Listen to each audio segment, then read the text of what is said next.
Eh bien, écoutez, je pense que nous pouvons démarrer. Donc, je voulais tout d'abord vous remercier d'être si nombreux présents aujourd'hui pour ce webinaire.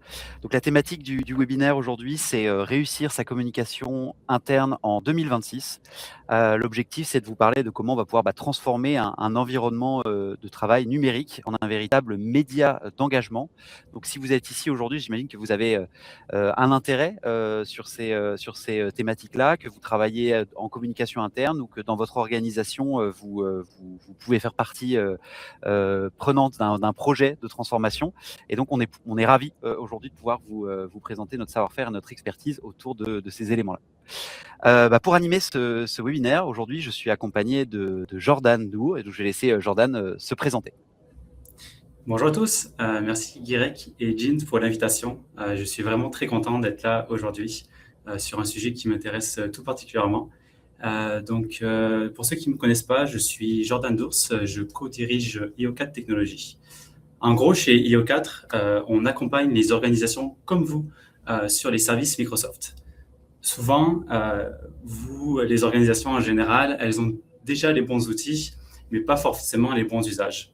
Nous, chez IO4, on est là pour les aider, pour vous aider à structurer tout ça, à sécuriser et surtout vous faire gagner du temps. Merci encore pour l'invitation à ce webinaire. Avec un immense plaisir et merci d'être là, Jordan. Donc, pour ma part, je me présente rapidement. Donc, je suis Guirec Loison, je suis le directeur général de Jint Canada. Et donc, Jint, on est un éditeur de logiciels spécialiste de l'amélioration de la communication interne dans les environnements Microsoft. Donc, on est en plein dans la thématique aujourd'hui. Et donc, notre travail, c'est de créer les outils qui manquent à la suite Microsoft pour vraiment répondre aux enjeux métiers des équipes de communication. On aide aussi d'autres départements, comme par exemple les ressources humaines ou les TI. On va pouvoir donc démarrer le webinaire. Je vais vous présenter l'agenda. 2 messages avant de passer la diapositive. N'hésitez pas à utiliser le clavardage, à poser toutes vos questions au fur et à mesure de la présentation. On prendra le temps à la fin de faire une session de questions-réponses pour vous répondre. Donc, surtout, n'hésitez pas. Et également, à la fin de ce webinaire, il y aura un sondage pour vous demander ce que vous en avez pensé, si vous avez aimé ce contenu. Donc, s'il vous plaît, ne quittez pas votre fenêtre et prenez 2 minutes à la fin pour répondre aux juste 2 questions. Et ça nous aide beaucoup à améliorer nos services. Et donc, je vais tout de suite pouvoir vous présenter l'agenda. Donc, on va commencer tout d'abord sur cette thématique. Donc, la thématique, on en a parlé, c'est comment améliorer la communication interne en 2026. Donc, on va reprendre un ensemble on va déjà poser le sujet en parlant de pourquoi la communication interne, c'est important. On va reprendre certains chiffres, parce que souvent, c'est un enjeu qui est sous-évalué dans les organisations. Et donc, je vais pouvoir un petit peu poser le décor et expliquer en quoi la communication interne, c'est quelque chose qui est primordial et stratégique pour toutes les organisations. Ensuite, on a décidé de faire ce webinaire sous un format de bonnes pratiques. Donc, on va lister 10 bonnes pratiques, on va dire stratégies gagnantes qui vous permettent d'améliorer votre communication interne. Alors, certaines fois, il y en a certaines où vous direz, bon, ça c'est évident, on l'a déjà mis en place chez moi, et d'autres, pas du tout. Le but, c'était d'être le plus large possible et de pouvoir couvrir l'entièreté des bonnes pratiques et donc des choses qu'on peut mettre en place autour de cette thématique. Ensuite, et donc restez jusqu'à ce moment-là, parce que ça va être un peu le clou du spectacle, on va faire une démonstration d'outils. Donc, comment quelqu'un qui travaille à un service de communication interne peut parfaitement pousser un bon message dans le bon canal, au bon endroit, au bon moment. Donc, on fera une démonstration produit autour de cette thématique-là. Jordan parlera de l'accompagnement projet et d'expertise d'IO4 sur la mise en place de ce type de projet, peut-être dans votre organisation demain. Eh bien, on est bon pour l'agenda, donc je vais pouvoir tout de suite démarrer par l'introduction. Alors, pour introduire le sujet, je vous laisse regarder un petit peu cette diapositive et voir ces messages-là. Globalement, chez Jint, on rencontre des services de communication interne depuis maintenant plus de 6 ans. Ça ne nous rajeunit pas. Et aujourd'hui, on a plus de 300 organisations qui sont nos clients et avec qui on parle de leurs problématiques de communication interne tous les jours. Ce que vous voyez là, c'est globalement les problématiques qui remontent toujours. Trop de messages.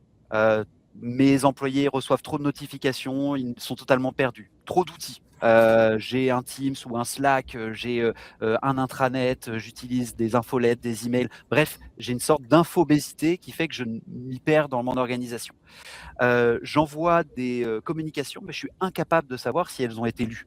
Bref, voilà un ensemble de problématiques qui reviennent tout le temps. Et aujourd'hui, ce qui est bien, c'est qu'on a toutes les capacités pour apporter des réponses, on va dire, technologiques, mais aussi, de projet à l'ensemble de ces problématiques-là et donc c'est de ça dont on va parler aujourd'hui. Vous avez compris, hein, le but, c'est d'être un maximum concret, sur tous vos enjeux. Pour poser un petit peu le décor, je voulais revenir sur certaines statistiques en introduction qui vous permettront d'avoir une vue, un peu un panel de ce qui se passe autour de la communication interne aujourd'hui. Globalement, toutes ces données-là sont chiffrées et vous pouvez voir les sources d'études qui sont que des sources sérieuses entre Gallup, McKinsey et cetera, autour de ces sujets-là. Premier élément, c'est que 74 des employés dans les organisations aujourd'hui estiment manquer d'informations essentielles pour faire bien leur travail et ça, c'est très problématique. Je pourrais parler d'un client que j'ai rencontré ne serait-ce qu'il y a quelques semaines qui me disait, «Mes populations, mes employés sur le terrain ne reçoivent pas les fiches de sécurité». C'est une des communications. On peut imaginer très bien l'impact négatif qu'une mauvaise communication peut avoir dans ce cas-là. Deuxième statistique, c'est que 60 des entreprises n'ont aujourd'hui pas de stratégie formalisée autour de la communication interne et c'est dramatique. C'est quelque chose qui se fait un petit peu au fil de l'eau et qui est pas considéré comme un axe stratégique. Évidemment, il faut changer ça. Autre point, il y a environ un tiers des courriels reçus qui ne sont pas pertinents pour le travail, des employés. Donc ce que ça veut dire, c'est qu'aujourd'hui, les informations que moi, en tant qu'employé, je reçois, globalement, il y en a certaines qui ne me concernent pas. Et donc, on va encore une fois avoir ces problématiques d'infobésité qui font que je reçois des messages qui ne m'intéressent pas, donc je ne regarde plus l'ensemble des messages, ce qui fait que même les messages intéressants ou pertinents, je ne les vois plus passer. Et enfin, on a seulement 21 des salariés dans toutes les compagnies qui utilisent de manière régulière et coordonnée les mêmes outils collaboratifs, les outils, on va dire, du TI de l'entreprise. Ce qui fait que on va avoir un problème d'adoption. Donc ça, c'est globalement pour poser le décor et juste en ces 4 statistiques-là, dire les choses, c'est que globalement, pas le cas de toutes les compagnies, mais souvent, c'est un sujet qui est mal traité, mal abordé et qui est pas priorisé et qui peut avoir des impacts très négatifs sur l'entreprise. Autre chose qu'on nous remonte souvent, c'est, typiquement, je parlais encore avec une personne, une direction de la communication interne, là, il y a, vraiment, c'était hier, qui m'a dit: «J'ai besoin de prouver le ROI de mon projet. J'ai besoin de changer mes outils, j'ai besoin de mettre en place un projet d'intranet, de communication interne, mais j'ai du mal à prouver à ma direction que c'est quelque chose qui vaut le coup». C'est vrai qu'aujourd'hui, les directions, les présidents, directeurs généraux veulent du ROI. Eh beh, sachez qu'un projet de communication interne, je suis sûr que vous le savez, c'est héroïste.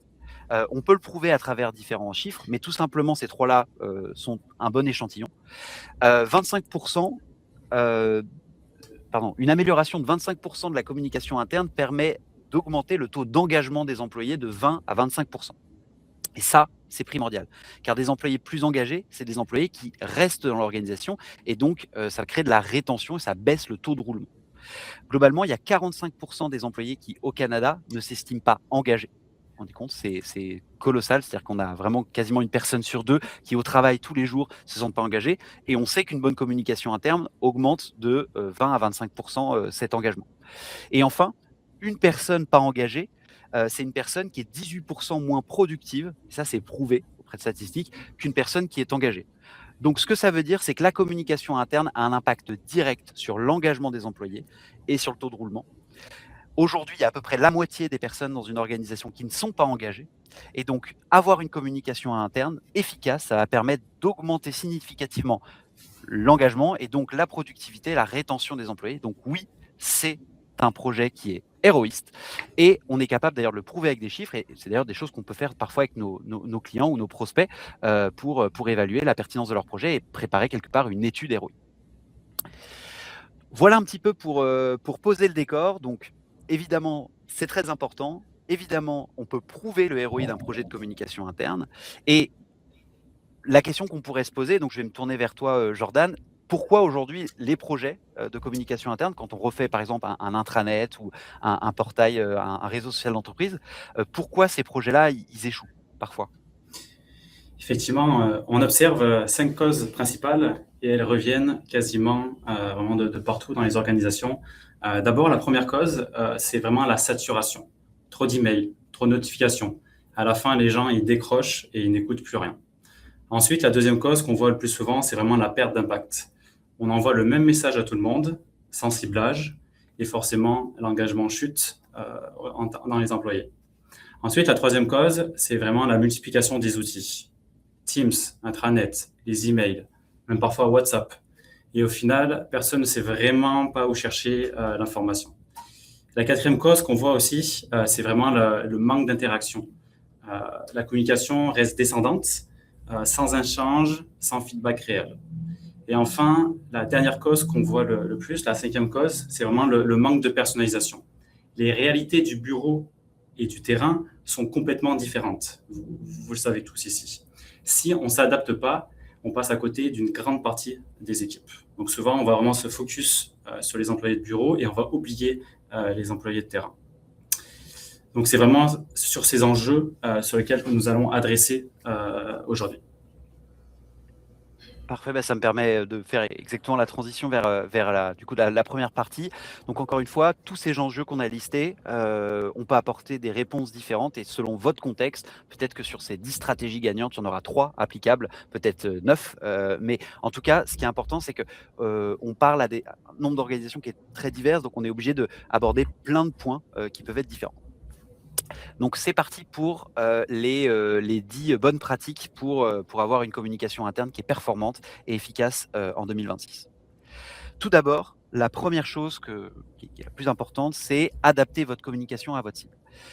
On l'a vu tout à l'heure, on peut avoir des personnes qui sont différentes, qui ont des rôles différents dans l'organisation et qui n'ont pas le même quotidien. Et il faut surtout pas adresser tout le monde de la même manière. Si on fait ça, on va perdre du monde en route et on va perdre en efficacité. Et donc, on va avoir le problème que je citais en introduction, on va dire des personnes qui reçoivent des messages qu'ils ne veulent pas, qui ne les intéressent pas, et donc qui finissent par ne plus s'informer et à plus écouter les communications de l'entreprise. Donc globalement, il faut distinguer 2 grandes populations, même si on sait que toutes les organisations peuvent être plus spécifiques que ça. On va dire une première population qui est on va appeler le sédentaire. La problématique du sédentaire, c'est vraiment, on va dire ça, on pourrait l'appeler l'employé de bureau, qui d'ailleurs est parfois au bureau, mais des fois hybride, hein, qui aujourd'hui peut télétravailler. Son problème, c'est l'infobésité, la désorganisation. Il a accès à plein d'outils, mais c'est le labyrinthe. Il jongle entre Teams, un email, il met 3 heures à retrouver un fichier qui est caché à un endroit, etc. Bref, il passe sa journée à passer d'une interface à une autre et à chercher des informations. Aujourd'hui, on est capable de chiffrer ça, hein, ces personnes-là perdent jusqu'à 20% de temps, vous imaginez, c'est presque une journée par semaine, à rechercher des informations. On parle de quasiment 2 heures par jour. Donc pour ces personnes-là, il va falloir leur offrir un outil simple qui centralise tous leurs outils pour gagner en efficacité, en productivité dans, on va dire, leur environnement numérique. La deuxième population on va dire à adresser, c'est, ce qu'on va appeler les employés de terrain, les travailleurs, bref, toutes les personnes qui passent pas leur journée, on va dire, dans un bureau, sur un poste de travail, un ordinateur. On peut dire que c'est un vendeur en boutique, quelqu'un qui est infirmier, un ouvrier dans une usine, ou quelqu'un sur un chantier. Bref, toutes ces personnes-là qui, au quotidien, ne sont pas sur leur ordinateur. Eux, leur réalité, c'est que globalement, ils sont souvent trop coupés du siège. Donc on a besoin de leur pousser des informations très précises et surtout dans l'appareil qu'ils ont au quotidien. Typiquement sur un chantier, les personnes ont dans leur poche leur téléphone mobile, d'ailleurs qui est souvent personnel. On doit pouvoir leur envoyer des communications de manière ciblée directement sur leur appareil. Ça, c'est très important. Dans une usine, ça peut être sur un écran partagé, par exemple. Et donc, bref, il faut faire très attention à bien réfléchir et à segmenter au début d'une stratégie de communication interne les personnes qu'on va vouloir adresser et réfléchir quels sont les canaux et donc les outils, donc les appareils les plus pertinents dans leur cas. Donc, comme je disais, tablette, écran, téléphone. Et donc, ce n'est pas à vos employés de s'adapter à l'outil, c'est bien à l'outil de s'adapter à eux pour qu'ils reçoivent le bon message. C'en était pour le premier conseil. Le deuxième, donc le Jordan, je vais pouvoir te laisser la main sur ce sujet qui est ta grande spécialité. Bien sûr, donc le deuxième conseil, c'est vraiment le positionnement de votre communication. Donc la bonne nouvelle, c'est que vous avez probablement déjà les bons outils. Comme vous le savez, Microsoft 365, c'est vraiment un écosystème complet. Donc vous avez Teams pour la messagerie et la collaboration au quotidien. Vous avez SharePoint comme socle de votre intranet et de vos contenus. Vous avez aussi Outlook pour les infolettres et les communications ciblées. Vous avez aussi Viva Engage si vous avez envie de créer un réseau social interne, et également OneDrive pour, par exemple, le partage de documents. Donc, la plupart des organisations que nous rencontrons ont déjà tous ces outils. Mais le problème, c'est qu'ils utilisent ces outils de façon en mode silo. sans vraiment de stratégie globale. Certains utilisent Teams, d'autres les emails. SharePoint, lui, en général, il est peu consulté. Et on parle beaucoup de Microsoft, mais c'est aussi la même réalité pour ceux qui utilisent, par exemple, la suite Google. Ce qui manque, en fait, dans ces organisations, ce n'est pas vraiment un nouvel outil, c'est vraiment une façon de positionner l'ensemble de ces outils de manière cohérente pour vraiment faire un véritable canal de communication interne et pas simplement une collection d'outils qu'on va utiliser de façon un peu hasardeuse. Et c'est exactement ce que nous allons voir dans ces stratégies suivantes. Donc, le point numéro 3, c'est vraiment la structuration de votre communication se passe par 3 stratégies. Donc, on a le